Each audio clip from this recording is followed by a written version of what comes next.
Hello all, this is Mr. G, and this is our warm-up for today's lesson. So pause the video right here, give this problem a shot, come back when you think you have your answers. We're going from 3, 2, 1, let's go. So we've got to find the information based on the graph. We've got a parabola graph here, a quadratic function graph, and we've got to find a bunch of stuff, starting with the vertex. Hopefully we know the vertex is right there. So the ordered pair for that would be, what is that, 4, 7, 4, 7, yep, looks good to me, 4, 7. That's our vertex.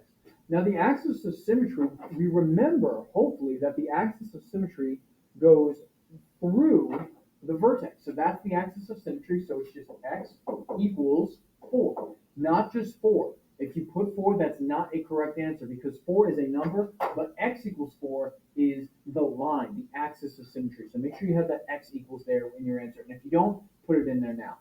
Now, maximum and minimum and concavity kind of go together. This parabola is going to have a maximum, not a minimum, because this point right here, the vertex, is the highest point. That means it's a maximum. So when we're talking about maximum values, we're talking about height, how high and how low it goes. So that means we're only talking about the y value here. So that would mean the maximum y value is 7. And here we can just put 7 because it's just a number. That's the maximum value of 7. Now, some people get confused. They think, well, wait a minute. The vertex is 4, 7. Shouldn't the 4 be included as well? But no, I think we talked about this in the last video, but I'm going to risk repeating myself. The 4 is not part of the maximum because 4 is not the maximum x value. Like we look, okay, 5, 6, 7, 8, those are all x values that work for this function. So 4 is not the maximum, only 7 is. Now concavity, we see that it's open down, so we say it's concave down. Concave down.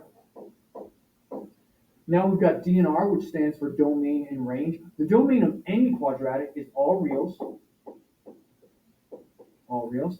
And the range, let's see, it's not going to be all reals because there's a maximum value. This right there, that's the maximum range value. So essentially it means, what is that, y equals 7? So it's 7 and everything below. So I can write that as all reals where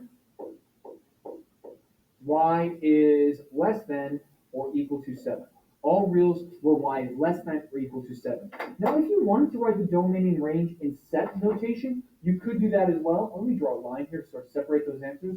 All reals would be from negative infinity to positive infinity.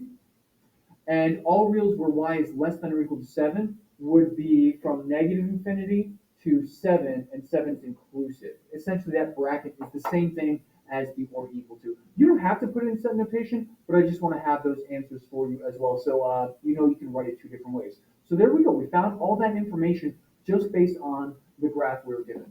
Here's our objective for this lesson. We're doing chapter 4, section 1, and after today we should be able to describe quadratic functions. Describe quadratic functions. Essentially, what we're going to do today is we're going to do exactly what we did in the warm-up, but we're not going to be given a graph. So we're going to have to get all of this information just from a function. So here's example 1.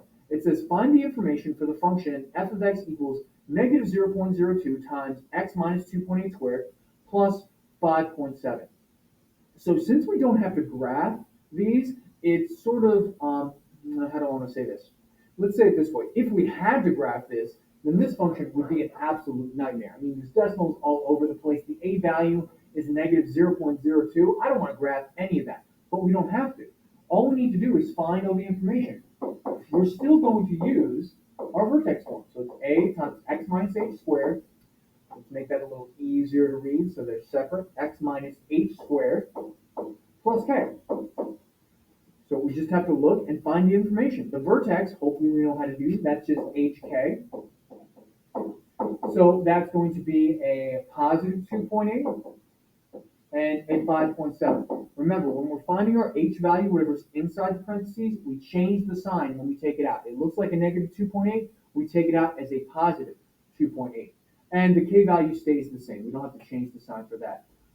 Now, at this point, you might be thinking, well, wait a minute. How are we going to do the rest of this without a graph in front of us? Let's take a look back at the warm-up and see if we can make some connections here. So let's pretend we didn't have this graph.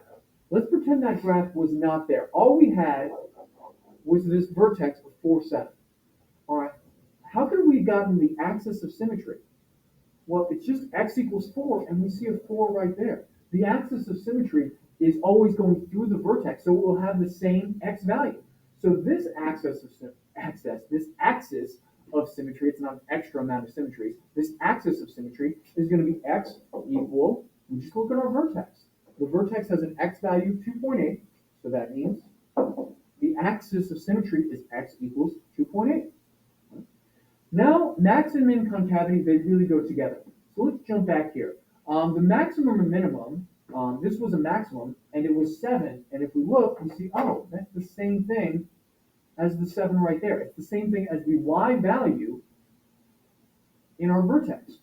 So let's jump to example 1 now. So we know the maximum or minimum will be the, did I say the maximum in our vertex? It's the y in our vertex. I feel like I said that wrong. It's the y in the vertex. So now let's jump back here, and the y value of the vertex is 5.7. That means our maximum or minimum value will be 5.7, but we have to figure out which one it is. Is it a maximum or is it a minimum? And that really comes into the discussion of concavity, or it relates to the discussion of concavity. So first let's figure out whether it's concave up or concave down. To do that, we have to look at our A value. The A value tells us whether it's going to be opening up or opening down from the vertex. Since it's a negative 0.02, let's think about how we would graph this. Well, we would start from the vertex, we would go right 1 because that's what we always do, and since it's a negative 0.02, we would go down 0.02. I know we could never actually do that on a graph, or at least it'd be really, really annoying. Let's do that so it's a little easier to read. But the point is, that would give us our second point. So we have a concave down parabola.